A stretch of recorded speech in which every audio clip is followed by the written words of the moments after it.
Candidates still standing after this week's primary retool for the general election. November looms with clear races, stark choices, and complicated propositions. Is the number of people living on the streets in San Diego going up or down? The annual homeless count is bound to be inexact, but this year's count was skewed by hundreds of omissions. And a stem cell treatment offered in San Diego claims to heal aching backs, joints, and muscles. But what they don't tell clients is it's not FDA approved. I'm Mark Sauer. The KPBS Roundtable starts now.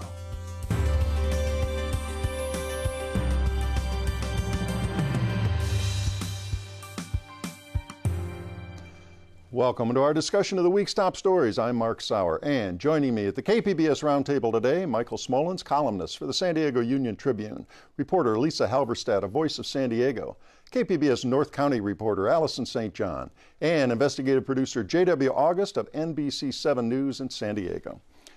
Well, Democrats survived their run through the jungle, an intriguing race for county supervisor, a city council incumbent has a battle on her hands, disheartening voter turnout, and a brief look at November. A lot to digest as the dust settles from Tuesday's primary election.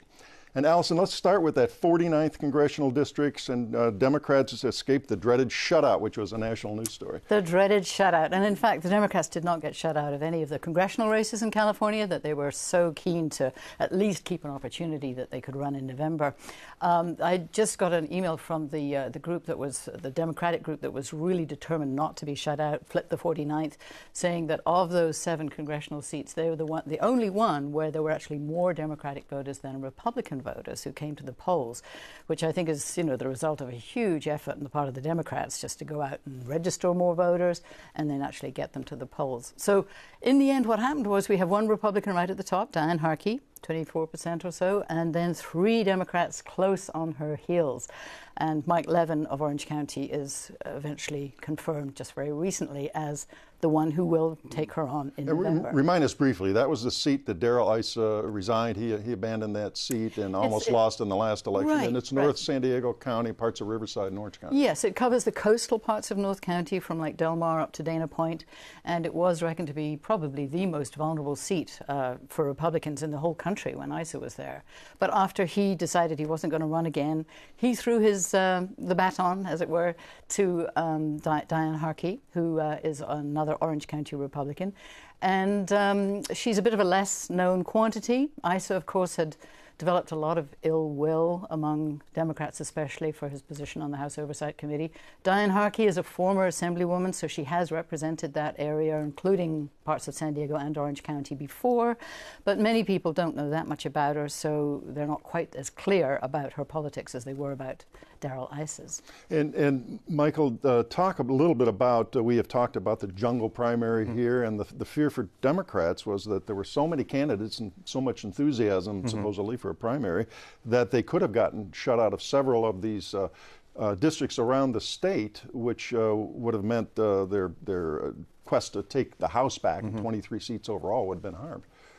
Well, in the end, these primaries acted like the traditional primaries. We make a big deal that the top 2 primaries still relatively new, and that, of course, is where the candidates with the most votes, the 2, regardless of party affiliation, can advance. These are traditionally Republican seats. They're also these 7 districts where Hillary Clinton did better than Donald Trump, which is why they were targeted.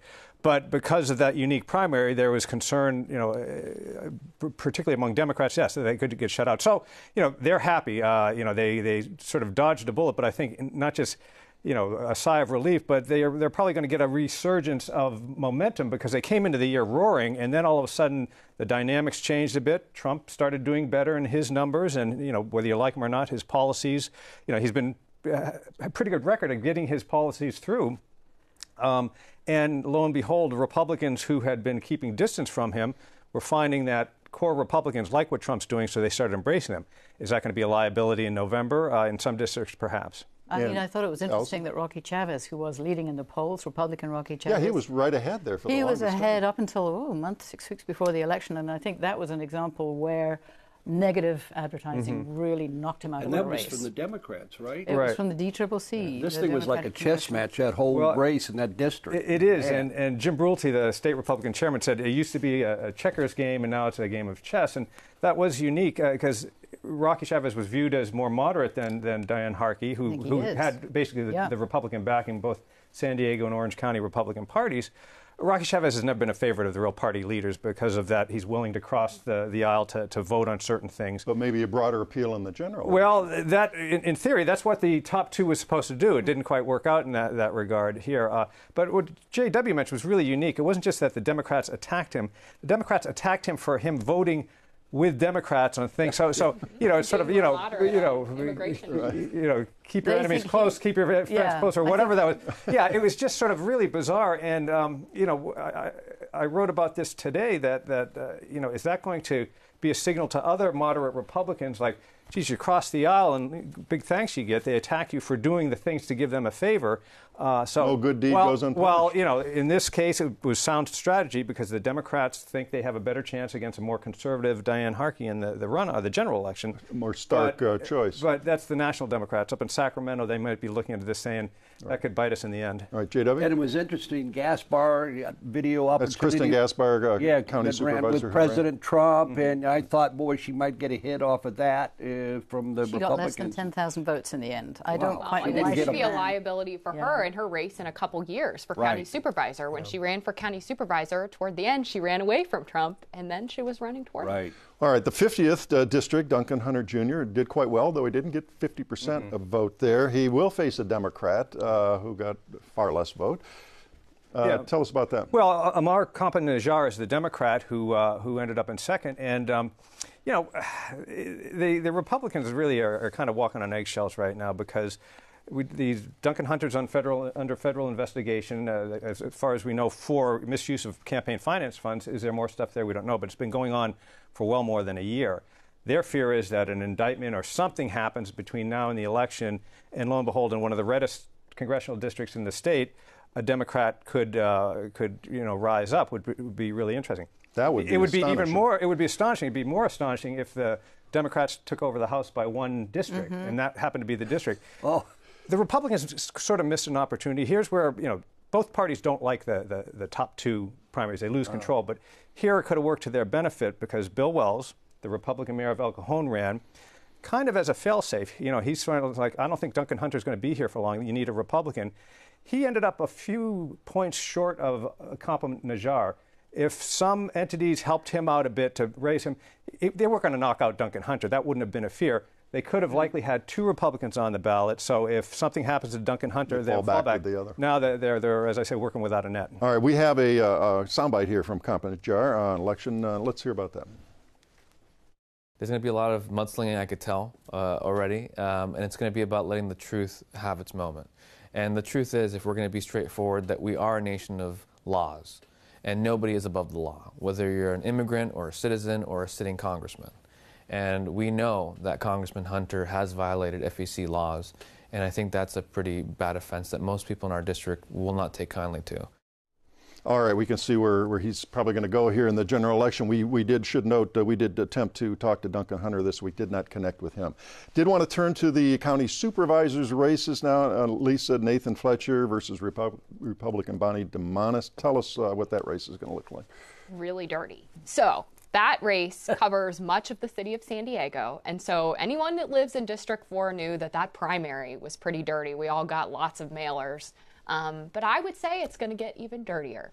So both Nathan FLETCHER and Bonnie DUMANIS both have some baggage. And I would be looking for both those candidates to be throwing lots of mud at each other, bringing up those issues, bringing up Nathan FLETCHER's party changes. He was a Republican assemblyman, made a change, is now a Democrat. And then Bonnie DUMANIS had, in her final years as DA, had some controversy. So look for that to come up. In her run for mayor, and there was controversy about campaign finance issues as DA. And someone went to jail over that. But DUMANIS has an uphill climb in this race. Just did some quick napkin math looking at the results, and you can see that the majority of voters who showed up earlier this week voted Democrat. And it's definitely a left-leaning district. So I would also look for DUMANIS to be really trying to emphasize that she is nonpartisan, that she doesn't necessarily align with her party. She was on our Voice of San Diego podcast recently making a joke about, well, is Trump hearing this interview that's happening right now? Will he tweet at me? she is going to be trying to run away from Trump and really try to emphasize that she is nonpartisan. Opposite of Harkey in the race.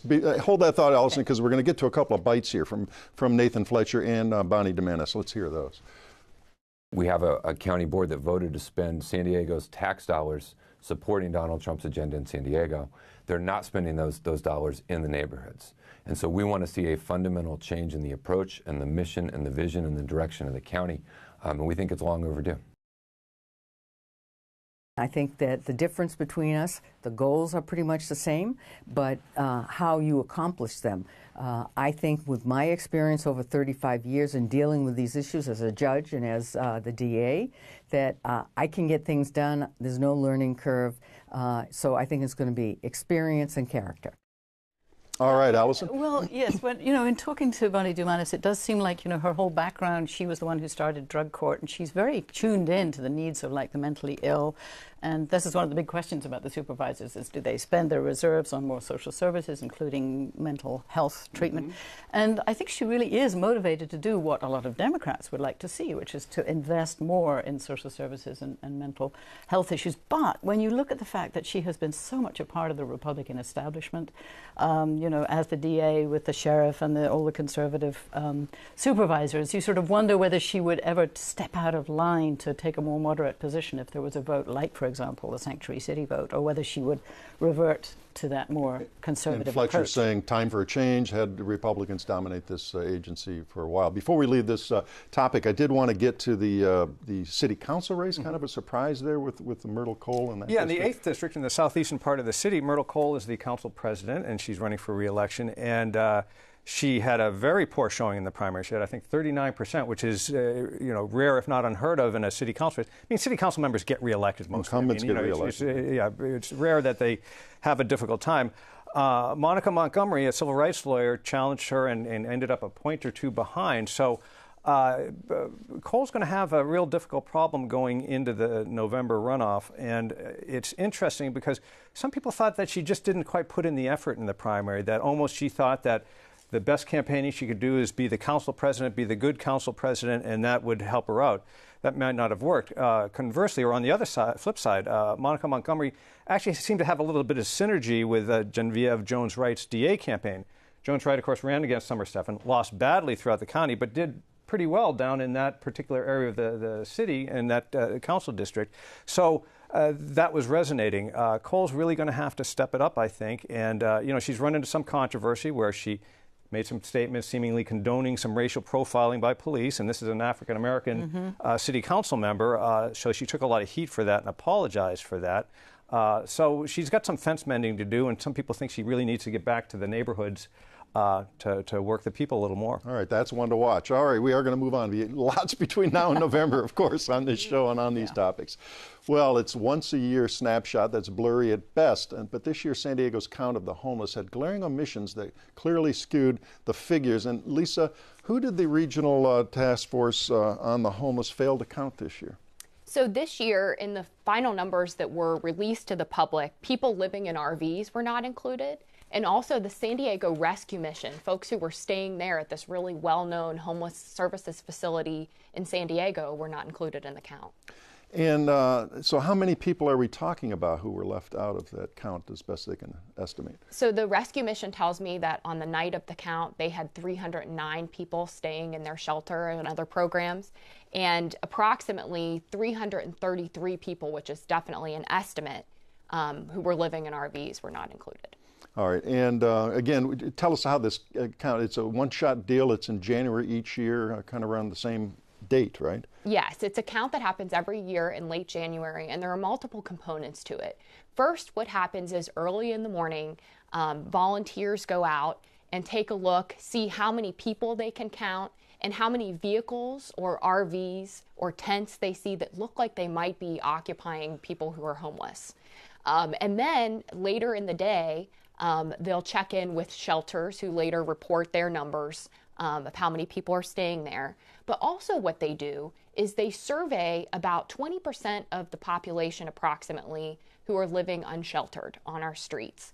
And they use that information to then figure out, if you're somebody who's living in a vehicle, whether that's an RV or a car, how many people on average are staying in those vehicles. They come up with a number, and then they use that as a multiplier. So that's why that 333 number is an estimate. This year they had assumed that about 2 people were living in each vehicle that they counted. I mean, I understand data-driven policy, but when you've got a situation where it's fairly obvious that the homeless population is not decreasing, to actually come up with data that is completely counterintuitive and allow politicians like the mayor to say, look, homelessness is on the decrease just because of some statistical anomaly or they missed somebody out. It seems almost politically irresponsible to do that. I mean, most citizens can look and see it's anecdotal, but where is this where's it evident on the street? To? Yeah. And in her article, she had a great link to the Seattle Times that actually tracked the people in RVs, and they had the data, and more than half of the unsheltered people in Seattle were in RVs. I mean, I think they missed the boat on that one. I don't know for sure that it was more than half, but what I can say is that the number more than doubled of people living in RVs. So this population is booming in other regions. And in San Diego, the decision was made, they actually did count the RVs that they saw, but the decision was made not to initially include them because of concerns, apparently, that we don't know for sure if these individuals living in RVs are homeless. But they are being counted in other regions, and we're seeing some interesting data there. And there's so many other people who are like doubling up in housing, which, you know, I think the lines between the homeless and the people who are really not being housed in a healthy fashion is blurring now. So, you know, to be not including them just seems like the wrong way to go. And in her story, she pointed out they used, talked about it briefly, Google Maps to determine if people were in their RVs, and Google Maps. They're using Google Maps to survey people that are homeless in RVs. So what they were doing is, one of the reasons that they said that they didn't initially put out the number of RVs that they counted is because they wanted to do more analysis. So then they took a closer look at the RVs they did count, which they counted at least 164, we know, which obviously they counted more than that. And then they were doing some analysis in districts where they had a high number of people in RVs. And then they were taking a look in some of the residential neighborhoods at Google Maps, which sometimes were a few years old, to see was there an RV parked outside. Now, I did talk to someone who's involved in past year's counts, and I asked, is this a thing that you've done before? She said she wasn't aware of that. Now, the officials who said, well, it's a decrease here, that's a good thing. What's their reaction when it came out that, well, the count was really not what we hoped it would be? Well, what's been interesting is the politicians that I checked in with had all said they weren't aware of this change in methodology or that RVs weren't included in the count until they saw the report, just like the rest of us reading the report that actually became public for the rest of us as the count results were being released. What they have said since then, namely Ron Roberts, a county supervisor who chairs the Regional Task Force on the Homeless, which is the group that conducts the count, he has said, well, this is an opportunity for us to take a closer look next year and better this. And so I should say, you know, the Regional Task Force on the Homeless, they've got some new leadership. They said when they came in, they saw that there were some concerns with how RVs were being handled in the past. They had been counted in the past. They weren't included in the initial numbers released this year. But they're wanting to do some outreach to this population to learn more. And that's something that HUD has recommended to San Diego to better understand this population of people living in RVs. And they plan to, you know, they're saying to do a better job next year. Lisa, everybody agrees it's an imperfect process. It's like, you know, one moment in time, and that's why they call it a point in time, a snapshot. Are there other ways to try to get at the scope of the homeless problem? So SDSU had actually partnered with the Regional Task Force in the past year or so to try to get a handle on the number of people using homeless services. And that is kind of seen in the homeless serving world in San Diego as a better way to capture this. And what they had found through those numbers is there was a much larger number of people accessing services in a given year. I believe it was about almost double the number that we see in the count who'd been accessing services in a given year. The issue with those numbers for now is that we don't have an ability to look back, where the point in time count, you know, for a long time has been this barometer that public officials are using to try to evaluate, but certainly is very imperfect. All right, well, we'll have to see. Funding is tied to. Well, not quite. No. So the federal funding is tied to actually doing the count, but not really directly to the number of people that are counted. However, it is a way for the community to recognize if there's a growing problem in a certain population, to kind of rejigger the resources. Maybe for RVs, if we saw a big increase in people living in RVs, maybe talk about a solution for people who are living in RVs and where they might be able to safely park. Important that way. All right, well, we'll see you with your reporting going forward, what happens, what changes might be made, and how it impacts the whole issue, which is chronic, and we talk about quite a bit on this show, and rightfully so. Well, those seeking relief from back pain, aching knees, other creaking joints, and muscles represent a lucrative market. That's why widespread ads promising relief through stem cell treatment were so enticing, but the ads failed to mention critical aspects regarding the, quote, most significant breakthrough in natural medicine for reducing pain. JW, who offered these seminars, and what did they promise? Well, they promised one shot of this miracle stem cell, and those joints in your shoulder and your chronic back, yeah, it'd be much, much better. Okay. But it's a lot of what they didn't say when I sat into the seminar that got me really interested in the story. Plus, the ads themselves never tell you what it is, which is usually a tip-off. What exactly are you going to do this? It's all general terms, and they speak about wonderful things, but they don't tell you specifically yet, okay, we do this. And the fact is that what they don't tell you is it's really not FDA approved. Not FDA approved. Yeah. And then when you go to the seminar, which was packed with older people with problems. The one you went to was in Carlsbad, right? Yeah. And I'm at that age too, so I kind of relate to them. My joints ache, that sort of stuff. You get a little creaky as you get older. You don't have that issue. I don't have that issue, no. But so I'm listening, and I'm seeing these people going, yeah, because this guy, the chiropractor pitching them, I've seen these kind of sales pitches before where they get everybody nodding their head in agreement, and then they start playing tapes, anecdotal tapes of people who had a procedure done in other markets, how great it is and how it's changed their life, and now I can pick up my little grandkids and all of that stuff. Never mentioned it's not FDA approved. Never just keeps talking about you take one shot and you feel great. Doesn't tell you that the one shot is $6,500. And it's not covered by insurance. Huh? And it's not covered by insurance. Oh, and it's not covered by insurance. None of that. They do tell you later on that we do have financing available, though. It's very easy financing. So operating without FDA approval, is that illegal or is that a gray area? Gray area. Okay. Gray area. And I think that's why the ads are still running in the UT. I mean, they had a front page ad the other day, and they had a half page ad yesterday, and they keep running them. They're pushing them.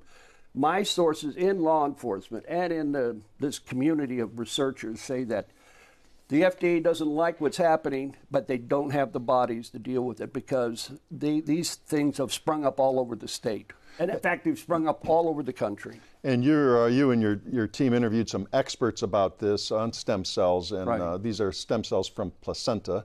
And what did the experts tell you? It's not there yet. I mean, these were people. This is a Scripps researcher that's been doing this for years. It's not there yet. It's getting there. It's promising. Closer. It's getting closer. It's not there. What she said to me is that I would never go to that. That's what she told me. And being on the border, I think there's quite a lot of this going on south of the border as well. Correct? Oh, absolutely. Mexico's they've been doing this in Mexico for some time. Stem but cell this tourism. side of the border, and it's a chiropractor that's running. He's the medical clinic director. So you confronted this fellow, and you wanted to get his reaction to talk about all this, and we have a little soundbite on that when you confront him. Let's hear that. You want to talk to us about this? No, right now. When would you like to talk about it? I'll give you a call. All right, is it FDA approved? I'll give you a call. He'll give you a call. How does never work for you? Yeah, because he didn't call you, did he? did Looking at my cell phone, I never got the call from the chiropractor. Yeah, but I did track down the medical doctor that runs the clinic and had a very interesting conversation. What would he have to say? It was a woman out of Anaheim. And long story short, she got involved in it, and I think a lot of people do because of the money they're making. And it all ties back to a guy in Denver. It gets kind of complicated, but it goes back to a guy that had this idea of doing these spots, these commercials on TV and then the ones in the newspaper. All right, we got about a minute left. This treatment and this push ran into trouble in North Dakota, right? The Attorney General Consumer Unit there shut them down, because basically it was fraudulent advertising. Okay. The ads look very similar to the ones here, but I can't comment on them being fraudulent here, but they certainly look very similar. All right. Is there any push now to shut this group down in San Diego, or? I can't talk about all you can do is newspaper stories, or I'm sorry, stories on television about this. It does seem like if you're going to be running medical trials, perhaps that would contribute to the research and reach a point where they do start becoming clearer. But then to charge such huge sums of money for it, that is really the And these are older people. They're really looking for a solution. They're in pain. They don't want to do the procedures, and I find it cruel.